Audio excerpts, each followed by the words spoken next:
अतिवृष्टीमुळे 54 मीटर रस्त्यावरील रेल्वे पुलाखाली पाणी साचल्याच्या पार्श्वभूमीवर महापौर विनायक कोंड्याल यांनी घटनास्थळी भेट देत कायमस्वरूपी उपाययोजनांचे निर्देश दिले आहेत।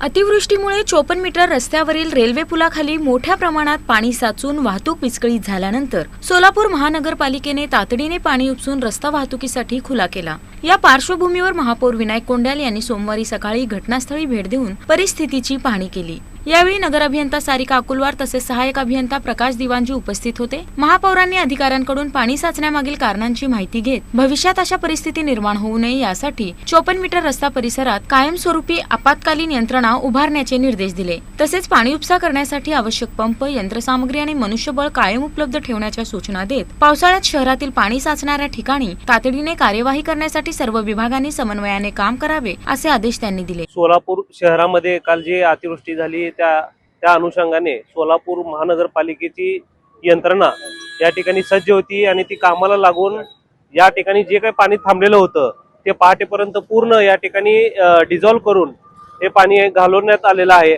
आणि डिवॉटरिंग सिस्टीम आपली जी आहे ती या ठिकाणी आता आपण 24 तास उपलब्ध करून देत आहोत, जेणेकरून अतिवृष्टी जी झाली तर त्याला लगेच आपण मार्ग काढता येईल आणि पाण्याचा निचरा या ठिकाणी करता येईल अशा दृष्टिकोनातून महानगरपालिकेच्या वतीने या ठिकाणी सोय करण्यात आलेली आहे। आणि आता बऱ्यापैकी या ठिकाणी पाणी साठलेलं नाही आहे आणि जे काय गाळ आहे गाळ पण आपण वेळोवेळी या ठिकाणी आपण निचरा करून घेत आहोत। जे पाईप मध्ये जे गाळ असेल ते देखील आपण वेळोवेळी काढत आहोत, जेणेकरून पावसाचं जे पाणी आहे ते वेळोवेळी या ठिकाणी जायला पाहिजे अशा पद्धतीने काम चालू आहे। महापालिकेच्या आपत्ती व्यवस्थापन विभागामार्फत शहरातील परिस्थितीवर सातत्याने लक्ष ठेवण्यात येत असून नागरिकांच्या सुरक्षिततेला प्राधान्य देत आवश्यक उपाययोजना युद्धपातळीवर राबविण्यात येत असल्याचे यावेळी सांगण्यात आले।